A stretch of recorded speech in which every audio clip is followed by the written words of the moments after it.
মাননীয় স্পিকার, আপনার মাধ্যমে আমি এই মহান জাতীয় সংসদে দেশের জ্বালানি তেলের সরবরাহ, মজুদ, বিতরণ ব্যবস্থা এবং সাম্প্রতিক বৈশ্বিক অস্থিরতার প্রেক্ষাপটে সরকারের গৃহীত পদক্ষেপ সম্পর্কে কিছু বিষয় উপস্থাপন করতে চাই। সাম্প্রতিক সময় বিরোধী দল এ বিষয়ে কিছু অভিযোগ ও প্রশ্ন উত্থাপন করেছেন। আমি দায়িত্বের সঙ্গে বলতে চাই, বাস্তব পরিস্থিতি, পরিসংখ্যান, মাঠ পর্যায়ের তথ্য এবং সরকারের কার্যক্রম বিবেচনা করলে স্পষ্ট হবে যে সরকার শুরু থেকেই অত্যন্ত সতর্কতা, দায়িত্বশীলতা এবং দূরদর্শিতার সঙ্গে পরিস্থিতি মোকাবেলা করে আসছে।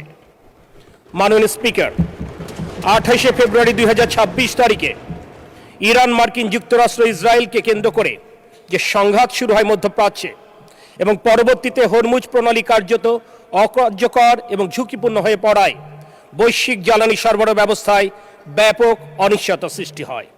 আমাদের দেশের আমদানিকৃত জ্বালানির সিংহভাগ উপসাগরীয় অঞ্চলের দেশসমূহ থেকে আসে।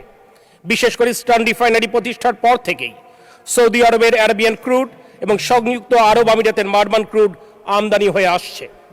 কিন্তু হরমুজ প্রণালী কেন্দ্রিক সংকটের ফলে ওই সব উৎস থেকে জাহাজ চলাচল, লোডিং ও পরিবহন ব্যবস্থা বিঘ্নিত হয়।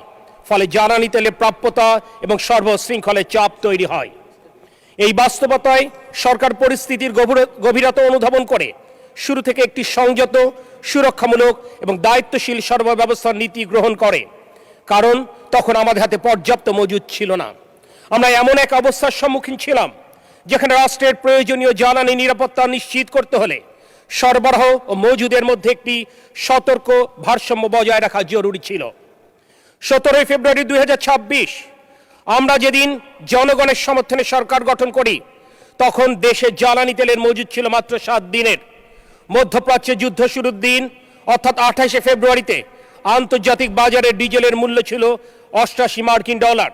19 এপ্রিল ডিজেলের মূল্য দাঁড়ায় $164।